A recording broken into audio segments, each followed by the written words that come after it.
Kevin Durant suffered a left calf strain and will be out for 2 weeks. He'll be reevaluated in those 2 weeks.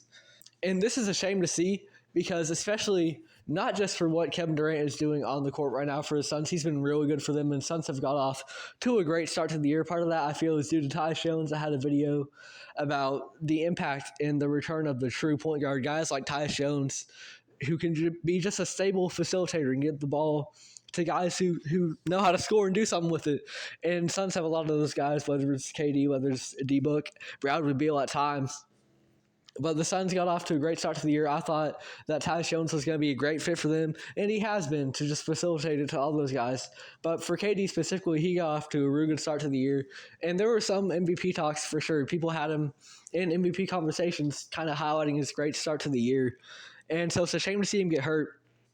But also, I hate to see it just for the long-term ramifications of his career, because ultimately a left calf strain isn't going to be too serious in the grand scheme of things. However, KD is getting up there in age, and as your body ages, ultimately Father Time is undefeated, and you can pile up small injuries, and ultimately that's going to affect your body more than it would when you were, say, 27.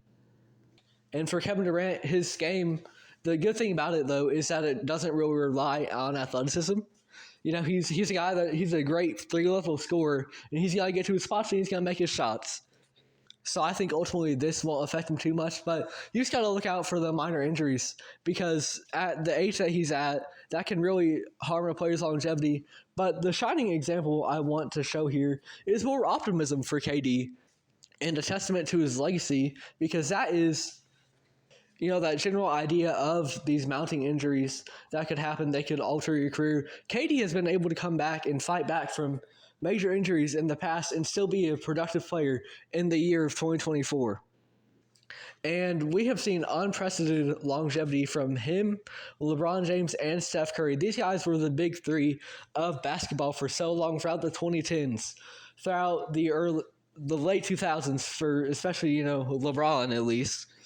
And typically, an athlete, we see them, by the time that they're at the age that a guy like Steph Curry is at now, they're out of the league, especially in the NBA. But these guys are still performing at a high level, and it's a testament to sports medicine for sure. And I think as time goes on, we will see more athletes play into older and older years. But I think also it's a testament to the ability of these guys in particular. Because if everybody could do it, everybody would do it. And everyone is still not performing at a high level. We see people have declines at the age 33 seasons, right?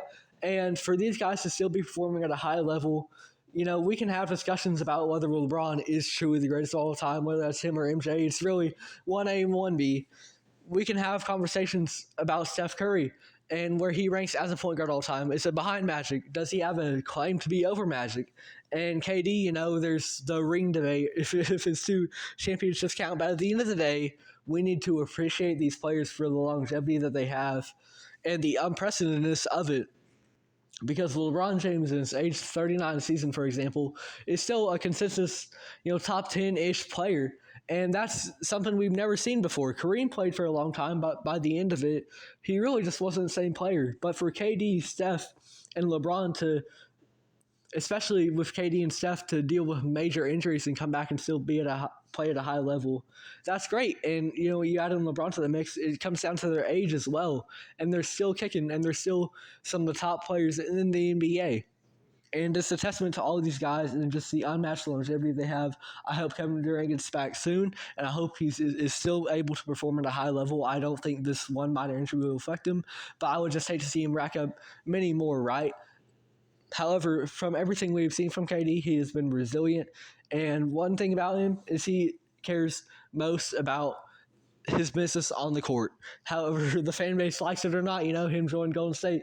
KD is first and foremost for him, and I believe that he will do whatever he needs to do to get back on track and still perform at a high level. And it's a testament to the legacy of all 3 of these guys, just unmatched longevity. I want to appreciate that and just take a moment. Let's not debate these guys where they're ranked all time, because that can often, make you overly critical of them when really you just need to sit back and appreciate the legacy that all 3 of these guys have and all the contributions that they've made to the great game of basketball.